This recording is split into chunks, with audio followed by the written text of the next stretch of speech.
2-3 लड़के भेजें जिन्होंने खेला भी है भी, बताया हुआ भी, ताकि बड़ा फ़र्क पड़ता है। कितनी चीज़ें हैं अंदर के मतलब जो आप जो सीनियर होते हैं, खेले हुए होते हैं, वो जान तो जाते हैं ना कि क्या होगा क्या नहीं होगा, तो उससे लड़कों को बड़ा वक्त हमेशा फ्यूचर में भी मैं कहता हूँ जब बड़े टूर्नामेंट जाए आप अपना एक स्टाफ जो है वो भेजें, उन लोगों को भेजें जिनको आप समझते हैं, उससे फ़र्क पड़ेगा। और सीखते भी हैं, खेलते भी हैं। आपको हालांकि बहुत सारी चीज़ें कहने के लिए है राइट, मगर आप एंड में तो बड़ी चीज़ें हो जाती हैं ना, तो उसमें बस ठीक है हार गए, वो हार गए, मगर हमने जो प्लानिंग होती है ना वर्ल्ड कप के लिए 4 साल में एक दफ़ा होता है, आपकी प्लानिंग क्या थी? वही बेचारे अच्छा खेले सब राइट, मगर देवर नो सपोर्ट। शाहिद भाई यहीं से हम आगाज़ करते हैं। बहुत ऑन सॉन्ग थे हम, बहुत ज़बरदस्त जा रहे थे, इवन शाहीन शाह अफरीदी के ओवर तक हमें लग रहा था, और जैसे उन्होंने वो ओवर शुरू किया वो बड़ा ज़बरदस्त था, लेकिन वो एक कैच ये हमें आगे आने वाली कई रातों तक डरावना ख्वाब आता रहेगा। देखिए पहले तो ऑस्ट्रेलिया की टीम और न्यूजीलैंड को दोनों को मुबारकबाद हो फाइनल में पहुंचने पे। और इसके अलावा आपसे अगर जो बात होती रही है मेरी, वो यही हुई है कि आपको 70-75% फील्डिंग जितवाती है मैचेस।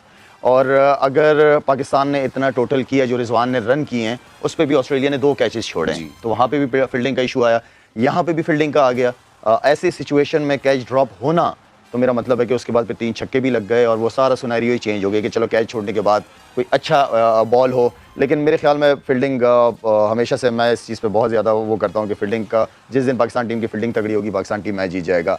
एक बहुत ज़बरदस्त अपॉर्चुनिटी मैं समझता हूँ कि हमारे लड़कों ने हमने मिस की है। इस तरह की अपॉर्चुनिटीज़ बड़ी कम मिलती है लाइफ के अंदर कि सेमीफाइनल तक नए 9-10 लड़के ऐसे थे जो पहली दफ़ा खेल रहे थे, और उसके बाद फिर मेरा मतलब फाइनल ये मेरे लिए तो यही फाइनल था। मेरे लिए मैं न्यूजीलैंड से हम जीत जाते मुझे पता था, लेकिन फाइनल मेरे लिए यही था। शायद भाई इससे पहले भी जो कैचेस थे वो अच्छे कैच पकड़े फ़खर ने, आसिफ ने, अगर आप देखें वो बॉल जो हवा में खड़ा किया था स्मिथ ने, वो बॉल ऐसे कर्व होके आया है, तो आसिफ ने भी उसको एंड मोमेंट पे एडजस्ट करके पकड़ा, फ़खर ने भी बहुत अच्छा कैच पकड़ा था। बट ये वाला कैच इतना मुश्किल नहीं था, हसन अली गालिबन ज़्यादा ओवर रन कर गए इस गेंद को, and then we lost it over. देखिए आप कैचेस में सबसे पहले ये है कि आप सबसे पहले पोजीशन बनाते हैं अपनी, आप बॉल के नीचे आते हो ताकि बॉल इजी हो। आप अगर बॉल के साथ हिलना जुलना करेंगे तो बॉल तो आप नज़रों से दूर हो जाता है, बॉल हट जाता है, मिस कर जाते हो। तो पोजीशन सबसे ज़्यादा इंपॉर्टेंट है, और ऐसे मौके पे हसन अली से कैच ड्रॉप हो जाना मैं समझता हूँ कि ये एक बहुत ज़्यादा इसी को सोशल मीडिया और हर जगह हाईलाइट किया जाएगा कि बॉल की जगह वर्ल्ड कप दिखा रहे होंगे कि वर्ल्ड कप गिर रहा है। कैच तो ड्रॉप ऐसे मौके पर अहमद भाई भी हमारे साथ मौजूद है। अहमद भाई हम सबका बिलीफ था और हम सबका बिलीफ 19 पॉइंट समथिंग ओवर तक जा रहा था, लेकिन वो बिलीफ तो शैटर नहीं हुआ है। एक बात आपको क्रेडिट देनी पड़ेगी, गो के हम हार गए, but this was the best. इस टीम ने हमारी एक्सपेक्टेशन को आउटरन किया है, बहुत ज़बरदस्त किया है। 1-2 लैप्सेस ज़रूर होते हैं, जैसे शाहिद भाई ने कहा ऑस्ट्रेलिया से भी लैप्सेस हुए, लेकिन वो टाइम बड़ा इंपॉर्टेंट होता है। ऑस्ट्रेलिया ने जिस वक्त कैचेस गिराए थे उस वक्त वो रिबिल्डिंग के फेज में थे, और यहाँ पे जिस वक्त कैच गिरा है उस वक्त मैच गिर गया। शाहिद भाई आप ठीक कह रहे हैं आप। देखिए कि प्रेशर सिचुएशन थी, और हसन अली थ्रू आउट इस वर्ल्ड कप में कभी ऐसी सिचुएशन बनी नहीं कि उनका कॉन्फिडेंस वापस आए। सबने बैक किया, उनको हमें पता है कि मैच विनर है, अच्छे बॉलर हैं, लेकिन वो प्रेशर उन पे बढ़ता ही चला गया।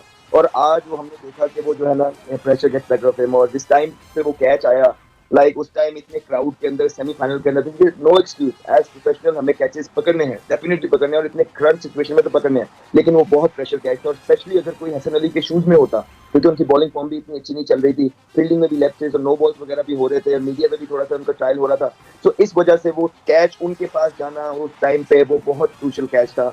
और आई थिंक नथिंग, मेरा दोस्त है, मेरा भाई है, तो I am just feeling for him कि जिस तरह ये मैच पलट गया बिल्कुल, और उसके बाद बेड ने जिस तरह वो 3 छिक्के मारे एक ही ओवर में, और वो मैच उसी ओवर में। I think this is the game of cricket, cricket is a battle of nerves, और बड़े गेम्स में तो there is a battle of nerves, और ये आज हमें एक वापस साबित किया।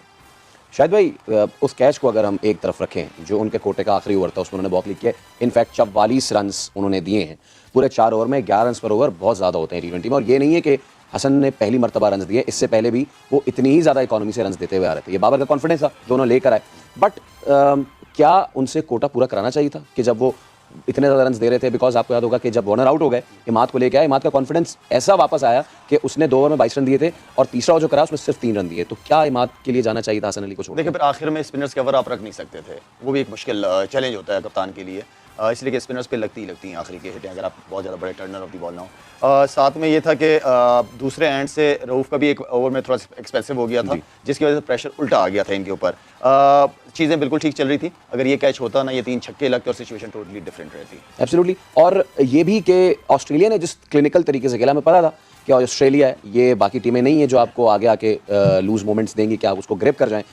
सबसे इंपॉर्टेंट बात इस चेज में जो रही है, भले से वार्नर आए, वो चले गए, बाकी जो बैट्समैन आते रहे, उन्होंने गेम प्लान सेट किया हुआ था, ओवर की पहली गेंद को अटैक कर रहे थे, इररिस्पेक्टिव ऑफ द बॉलर, कोई भी बॉलर था, पहला चौका छक्का, ये करने से आगे ओवर बड़ा ईजी हो जाता है। देखिए, असल जो चीज़ मुझे नज़र आ रही थी, जिस पर हमने बात की थी, वो स्पिनर्स का स्पेल था, उनका बहुत इंपॉर्टेंट रोल था, उन्होंने बहुत अच्छा किया। ऑस्ट्रेलियन बैट्समैन पेसर्स पे वैसे ही बड़े तगड़े रहते हैं, उन्होंने सारी ज़िंदगी बाउंसी तेज़ पिचों पे बैटिंग की हुई होती है, थोड़ा सा बॉल पीछे होता है, मिड विकेट या स्क्वायर लेग छक्का मारते हैं वो लोग, वो तैयार आते हैं, उन्हें पेस चाहिए होती है। अगर आप देखें तो स्लो वन पे उन्होंने स्ट्रगल किया है, स्लो वन पे स्ट्रगल किया है, पेस पे वो तो खुद चाह रहे थे कि पेस वाला बॉल आया हमें, चाहे वो पहला बॉल हो या जो भी वो बॉल हो, तो उन्होंने उस पेस का इस्तेमाल किया और उन्होंने अपने आप को दिखाया है कि हम ऑस्ट्रेलियन ही हैं, मेंटली स्ट्रॉन्ग हैं, बड़े मैच के प्लेयर्स हैं। उन्होंने टाइम लिया, इंतज़ार किया आखिरी के ओवर तक।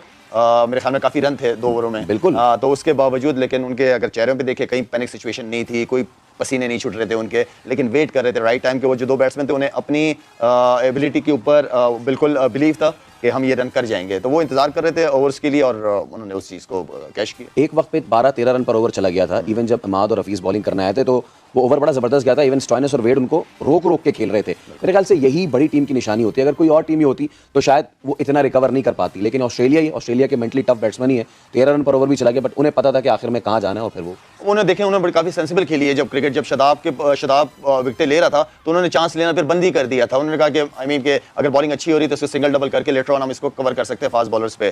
तो ये सेंसिबल क्रिकेट खेली है उन्होंने और हमें मौके भी दिए हैं, हमें रनआउट का भी मौका दिया है, हमें कैच का भी मौका दिया है। असल चीज़ ये कि हमने अवेल नहीं की वो 3 से 4 रनआउट्स बिल्कुल वो निकले। अच्छा, एक चीज़ है वो ये कि चले हम तो हार गए, तो हम कहीं ना कहीं ढूंढेंगे चीज़। और स्पिरिट ऑफ क्रिकेट की जब बात करते हैं, हफीज़ का जो पहला बॉल हुआ था, शायद लॉ क्या कहता है कि वो 2 टिप्पे पे आप हो जाए, ये कहता है कि छक्का मार सकते हैं और क्या स्पिरिट ऑफ क्रिकेट ये कहती है? अब अगर उस चीज़ में जाएंगे तो मेरा मतलब है फिर उठा के हाथ में दे देनी चाहिए थी बॉल। हाँ, लेकिन वो मेरे ख्याल में अगर एक लीगल तरीका है और यही तरीका है खेलने का कि वो रन्स काउंट होते हैं, तो उसने चांस लिया। और इस क्रंच मैच में आप यू गो फॉर द, अगर उसने वो लिया, मेरे ख्याल में उसका आउट भी नहीं था फिर वार्नर का। ओह यस, ये भी चीज़ थी। ये हालांकि पता नहीं किस चीज़ की आवाज़ आई थी, आई गेस बैट से लग रहा था, कोई ग्रिप की आवाज़ आई होगी, लेकिन अपील बहुत अच्छी थी, तो वार्नर खुद भी मेरे ख्याल में ये समझ रहा होगा कि लग गया होगा। अच्छा अहमद भाई, अब जरा हम शुरुआत करें जरा पाकिस्तान की इनिंग से। बड़ी ज़बरदस्त ओपनिंग जोड़ी हमने दोबारा देखी। Babar Azam as captain 2500 run उन्होंने T20 मैच कंप्लीट किए, ऑन सॉन्ग थे, हाफ सेंचुरी हो जाती तो शायद थोड़े रन और आ जाते, लेकिन रिजवान की इनिंग्स बहुत ज़बरदस्त। एक ये लड़का है जो दिल पे दिल जीते जा।